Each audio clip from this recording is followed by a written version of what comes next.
بسم اللہ الرحمن الرحیم۔ بسم اللہ الرحمن الرحیم۔ السلام علیکم عزیز طلبہ کرام، امید ہے آپ حضرات خیریت سے ہوں گے۔ آج مبادیات الحدیث کا سبق نمبر 36 ہے، جس کا عنوان ہے امام اعظم رحمۃ اللہ علیہ کی جلیل القدر تلامذہ اور کتاب الآثار۔ گزشتہ سبق کے اندر ہم لوگوں نے امام اعظم رحمۃ اللہ علیہ اور علم حدیث اس عنوان کے اوپر بات کی تھی، اور سبق کے اخیر میں امام صاحب کے کبار اساتذہ کرام کا تذکرہ بھی ہوا تھا۔ تو اساتذہ کرام کے بعد اسی مناسبت سے ان کے کبار شاگردوں کا بھی تذکرہ آج کے سبق کے اندر آ رہا ہے، اور امام صاحب کی لکھی ہوئی کتاب الآثار کا تذکرہ بھی آج ہوگا۔ امام ابو حنیفہ رحمۃ اللہ علیہ کے شاگردوں کی طرف اگر آئیں تو اس فہرست میں بھی بڑے بڑے ائمہ حدیث کے نام نظر آتے ہیں۔ آپ کے خصوصی شاگردوں میں سے حضرت عبداللہ بن مبارک رحمۃ اللہ علیہ بھی ہیں، جن کا فرمان ہے لولا ان اللہ اعاننی بابی حنیفہ و سفیان الثوری لکنت کسائر الناس۔ اگر اللہ تعالیٰ امام ابو حنیفہ اور سفیان ثوری رحمۃ اللہ علیہم ان کے ذریعے سے میری مدد اور اعانت نہ فرماتے تو میں عام لوگوں کی طرح سے ہوتا۔ اور اسی طرح جرح و تعدیل کے مشہور امام یحییٰ بن سعید القطان رحمۃ اللہ علیہ بھی امام صاحب کے شاگرد ہیں، اور حافظ ذہبی رحمۃ اللہ علیہ نے لکھا ہے کہ وہ امام صاحب ہی کے قول پر فتویٰ دیا کرتے تھے۔ اور حافظ ابن حجر رحمۃ اللہ علیہ نے تہذیب میں یحییٰ القطان رحمۃ اللہ علیہ سے نقل کیا ہے کہ وہ فرماتے ہیں قد اخذنا باکثر اقوالہ، کہ ہم امام ابو حنیفہ رحمۃ اللہ علیہ کے اکثر اقوال کو لیتے ہیں، یعنی کہ اس کے مطابق عمل بھی کرتے ہیں اور فتویٰ بھی دیتے ہیں۔ اسی طرح یہ ارشاد میں نقل کیا گیا ہے حضرت یحییٰ بن معین رحمۃ اللہ علیہ کا، فرماتے ہیں سمعت یحییٰ القطان، میں نے یحییٰ القطان رحمۃ اللہ علیہ سے سنا کہ وہ فرماتے تھے جالسنا واللہ ابا حنیفہ وسمعنا منہ، ہم اللہ کی قسم امام ابو حنیفہ رحمۃ اللہ علیہ کے پاس بیٹھے ہیں اور ان سے احادیث سنی ہیں۔ وکنت واللہ اذا نظرت الیہ عرفت فی وجہہ انہ یتقی اللہ عز وجل، اور جب میں ان کی طرف دیکھتا تو مجھے ان کے چہرے سے یہ پتہ چل جاتا کہ یہ اللہ تعالیٰ سے ڈرتے ہیں اور ان کے اندر تقویٰ پایا جاتا ہے۔ اسی طرح امام شافعی رحمۃ اللہ علیہ کے استاد خاص حضرت وکیع بن جراح رحمۃ اللہ علیہ بھی امام صاحب کے شاگرد ہیں، اور امام صاحب سے انہوں نے 900 احادیث روایت کی ہیں۔ ابن عبد البر رحمۃ اللہ علیہ نے الانتقاء میں یحییٰ بن معین سے نقل کیا ہے کہ وہ بھی امام صاحب کے قول پر فتویٰ دیا کرتے تھے، اور امام صاحب کے قول پر فتویٰ دینا مقلد مطلق کی طرح نہیں تھا، بلکہ مجتہد فی المذہب کی طرح تھا۔ جس طرح امام ابو یوسف اور امام محمد رحمۃ اللہ علیہم وغیرہ بعض مسائل میں امام صاحب سے اختلاف کرتے تھے، اسی طرح بعض مسائل میں وہ بھی اختلاف کرتے تھے۔ اسی طرح محدثین میں سے مکی بن ابراہیم، زید بن ہارون، حفص بن غیاث، یحییٰ بن زکریا، مسعر بن قدام، ابو عاصم النبیل، قاسم بن معن، علی بن المسہر، فضل بن دکین، عبد الرزاق بن حمام رحمۃ اللہ علیہم جیسے جلیل القدر محدثین نے امام ابو حنیفہ رحمۃ اللہ علیہ کے سامنے زانوئے تلمذ طے کیے۔ جس محدث کے شیوخ اور تلامذہ میں اس مرتبہ کے حضرات ہوں تو ان کا علم حدیث میں پایا کس قدر بلند ہوگا، اس کا اندازہ آپ خود سے لگا سکتے ہیں۔ تاریخ و سیر کی کتب میں امام ابو حنیفہ رحمۃ اللہ علیہ کے حفظ حدیث کے متعلق بڑے حیرت انگیز واقعات مروی ہیں۔ نمونہ کے طور پر میں صرف ایک واقعہ ذکر کرتا ہوں۔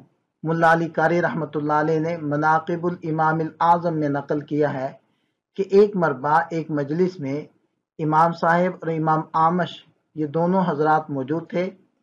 کسی نے آپ سے مسئلہ پوچھا تو آپ نے جواب دے دیا۔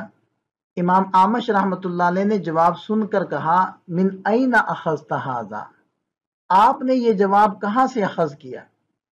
تو امام ابو حنیفہ رحمۃ اللہ علیہ نے برجستہ جواب دیا أنت حدثتنا عن أبي صالح عن أبي هريرة قال قال رسول الله صلی اللہ علیہ وسلم كذا. تو ایک یہ سند پڑھی اور پھر فرمایا وَأَنْتَ حَدَّثْتَنَا عَنْ أَبِي إِيَاسٍ عَنْ أَبِي مَسْعُودٍ الْأَنصَارِيِّ قال قال رسول اللہ صلی اللہ علیہ وسلم كذا. پھر فرمایا وَأَنْتَ حَدَّثْتَنَا عَنْ أَبِي وَائِلٍ عَنْ عَبْدِ اللَّهِ رضی اللہ عنہ قال قال رسول اللہ صلی اللہ علیہ وسلم كذا. پھر فرمایا وَأَنْتَ حَدَّثْتَنَا عَنْ أَبِي مِجْلَزٍ عَنْ حُذَيْفَةَ الْيَمَانِ رضی اللہ عنہ قال قال رسول اللہ صلی اللہ علیہ وسلم كذا. وَأَنْتَ حَدَّثْتَنَا عَنْ أَبِي الزُّبَيْرِ عَنْ جابر رضی اللہ عنہ قال قال رسول اللہ صلی اللہ علیہ وسلم كذا.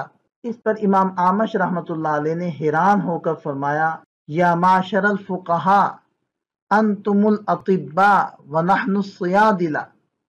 اے فقہا کی جماعت تم لوگ طبیب ہو، یعنی تمہاری مثال طبیب کی سی ہے اور ہماری مثال پنسار کی سی ہے یا میڈیکل سٹور کی سی ہے. اشارہ اس بات کی طرف تھا کہ ہم تو صرف احادیث کو جمع کر کے آگے لوگوں تک پہنچاتے ہیں، لیکن ان احادیث سے نکلنے والے احکام ان کا جاننا، نکالنا اور لوگوں تک پہنچانا یہ فقہا ہی کا کام ہے. امام ابو حنیفہ رحمۃ اللہ علیہ کے معاصر علمیہ میں سے ان کی کتاب کتاب الاثار علم حدیث میں ان کے مقام بلند کی شاہد ہے. یہ کتاب فقہی ابواب پر حدیث کی سب سے پہلی مرتب کتاب ہے. چنانچہ علامہ سیوطی رحمۃ اللہ علیہ نے کتاب تبییض الصحیفہ میں لکھا ہے کہ علم حدیث میں امام ابو حنیفہ رحمۃ اللہ علیہ کی یہ فضیلت کچھ کم نہیں کہ انہوں نے سب سے پہلے ابواب فقہیہ پر مرتب کتاب تالیف کی. یہ فضیلت کسی اور کو حاصل نہیں ہو سکی. امام اعظم رحمۃ اللہ علیہ کی یہ کتاب موطا امام مالک کے ماخذ کی حیثیت رکھتی ہے، جیسے کہ اس روایت سے پتہ چلتا ہے کان مالک ینظر فی کتب ابی حنیفہ رحمہ اللہ کہ امام مالک رحمۃ اللہ علیہ امام ابو حنیفہ رحمۃ اللہ علیہ کی کتب کو پڑھا کرتے تھے تاکہ ان کے ذریعے سے علم فقہ کو حاصل کریں. کتاب الاثار کا مقام موطا امام مالک کی نسبت سے ایسا ہی ہے جیسے کہ موطا کا مقام صحیحین کی نسبت سے ہے. حدیث کی دوسری کتب کی طرح کتاب الاثار کے بھی بہت سے راوی ہیں، جن میں سے 4 مشہور ہیں. پہلے امام ابو یوسف رحمہ اللہ، دوسرے امام محمد رحمہ اللہ، تیسرے امام ظفر رحمہ اللہ اور چوتھے امام حسن بن زیاد رحمہ اللہ. پھر جس طرح امام بخاری رحمۃ اللہ علیہ نے اپنی صحیح 6 لاکھ احادیث سے انتخاب کر کے مرتب کی ہے، اسی طرح امام ابو حنیفہ رحمۃ اللہ علیہ نے بھی کتاب الاثار کو بہت سی احادیث سے انتخاب کر کے مرتب فرمایا. پھر چونکہ امام ابو حنیفہ رحمۃ اللہ علیہ امام بخاری رحمۃ اللہ علیہ وغیرہ سے بہت مقدم ہیں اور ان کے زمانہ میں اسانید و طرق میں اتنی کثرت اور وسعت پیدا نہیں ہوئی تھی، اس لیے امام اعظم رحمۃ اللہ علیہ کا یہ انتخاب 40,000 احادیث میں سے ہے. چنانچہ علامہ موفق مکی رحمۃ اللہ علیہ نے مناقب الامام الاعظم میں یہ قول نقل کیا ہے کہ انتخب ابو حنیفہ الاثار من 40,000 حدیث، کہ امام ابو حنیفہ رحمۃ اللہ علیہ نے 40,000 احادیث سے اس کتاب کا انتخاب کیا. اور اسی طرح ایک اور قول بھی نقل کیا ہے ان یحیی بن نصر قال سمعت ابا حنیفہ رحمہ اللہ یقول عندي صنادیق من الحدیث ما اخرجت منها الا اليسیر الذي ينتفع به، کہ راوی کہتے ہیں کہ میں نے امام ابو حنیفہ رحمۃ اللہ علیہ کو یہ فرماتے ہوئے سنا کہ میرے پاس حدیث کے بہت سارے صندوق ہیں اور ان میں سے میں نے بہت تھوڑی سی احادیث ذکر کی ہیں جن سے نفع اٹھایا جا سکے. اور حافظ ابو نعیم اصفہانی رحمہ اللہ کی سند سے یحییٰ بن نصر ہی کا یہ قول منقول ہے کہ میں ایک مرتبہ امام ابو حنیفہ رحمۃ اللہ علیہ کے پاس داخل ہوا تو دیکھا کہ ان کا کمرہ کتابوں سے بھرا ہوا ہے. میں نے پوچھا یہ کیا ہے تو انہوں نے جواب دیا کہ حدیث کی کتابیں ہیں. ان واقعات سے یہ بات واضح ہوتی ہے کہ کتاب الاثار میں جتنی احادیث موجود ہیں وہ بھی امام صاحب رحمۃ اللہ علیہ کی تمام احادیث نہیں بلکہ ان کا ایک مختصر سا انتخاب ہے. بہرحال امام اعظم رحمۃ اللہ علیہ کی فضیلت یہ ہے کہ حدیث کی جتنی کتابیں اس وقت متداول تھیں ان میں سے سب سے پہلی مبوب کتاب ان کی تالیف ہے۔ علم حدیث میں اس کتاب کا مقام کیا تھا، اس کا اندازہ اس دور کے محدثین کے اقوال سے ہوتا ہے جنہوں نے اپنے شاگردوں کو اس کے مطالعہ کا نہ صرف مشورہ دیا بلکہ تاکید بھی کی اور فرمایا کہ اس کے بغیر علم فقہ حاصل نہیں ہو سکتا۔ یہ اقوال امام اعظم رحمۃ اللہ علیہ کی مناقب کی کتابوں میں تفصیل کے ساتھ منقول ہیں۔ پھر محدثین نے کتاب الآثار کی جو خدمت کی ہے اس سے اندازہ ہوتا ہے کہ یہ کتاب ان کے نزدیک کسی اہم مقام کی حامل ہے۔ یہی وجہ ہے کہ اس کتاب کی بہت سی شروح لکھی گئی ہیں۔ چنانچہ علامہ ابن حمام رحمۃ اللہ علیہ کے شاگرد حافظ زین الدین قاسم بن قتلو بغا نے کتاب الآثار کی شرح لکھی ہے اور ایک مستقل کتاب اس کے رجال پر تصنیف کی ہے۔ اسی طرح حافظ ابن حجر عسقلانی رحمۃ اللہ علیہ نے ایک کتاب کتاب الآثار کے رجال پر لکھی ہے جس کا نام الایثار بمعرفت روات الآثار۔ پھر حافظ ابن حجر رحمۃ اللہ علیہ نے اپنی مشہور کتاب تعجیل المنفع بزوائد رجال الاربعہ میں کتاب الآثار کے تمام راویوں کو جمع کیا ہے، کیونکہ یہ کتاب حافظ رحمۃ اللہ علیہ نے ائمہ اربعہ یعنی امام ابو حنیفہ، امام مالک، امام شافعی اور امام احمد رحمۃ اللہ علیہم کے رجال کے تذکرہ میں لکھی ہے۔ یہ تو کتاب الآثار تھی جو امام صاحب کی واحد تصنیف ہے۔ اس کے علاوہ بڑے بڑے محدثین نے امام ابو حنیفہ رحمۃ اللہ علیہ کی مرویات کو جمع کر کے مسند ابی حنیفہ کے نام سے مرتب کیا ہے۔